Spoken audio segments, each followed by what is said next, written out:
Shares of Charles Schwab climbing back after falling as much as 7% today, closing about 1% lower. That's quite an improvement. The firm reporting a better than expected fourth quarter profit and a slight revenue miss before the bell. It has, however, been an ugly month for Schwab, tumbling about 8% so far this year.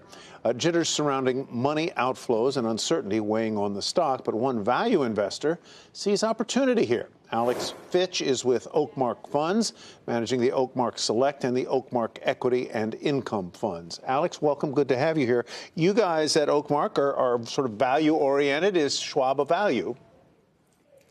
Yeah, I really think it is.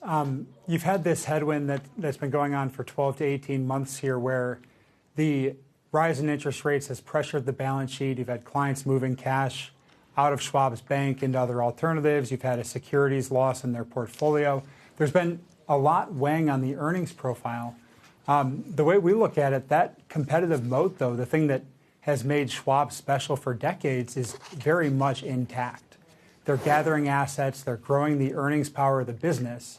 And in the coming years, in our view, we're going to see the earnings actually catch up with that business improvement. How have they done at integrating the mergers and acquisitions that they've done? Yeah, the Ameritrade deal specifically, I think, has been the biggest integration. It's been slow. It's been a number of years. They've been very deliberate about building out the capabilities to ensure it's seamless. I think at the time of the deal, they said they would lose 4% of assets once they completed the integration. The latest update is it's coming in below that. Now, there have been moments when that's weighed on the growth. But the core Schwab platform, the Schwab customers, you've continued to have those 6% organic flows. And over time, that's very powerful. That's a lot of operating leverage and a lot of earnings growth that comes from that natural business tailwind. Karen, you have a question. Yeah, thanks for being on. Where are they in terms of their cash sorting crisis being over, and how do you expect their earnings to bounce back?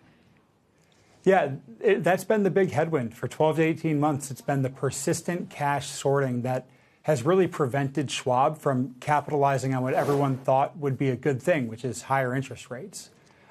They've worked through the vast majority of accounts, the vast majority of balances. And the thing that's so encouraging to us is that today we are finally back to balance sheet growth at Schwab. So the subdued pace of sorting is being swamped by the natural growth of the business. And so you saw the balance sheet increase this quarter, accelerate in November and December.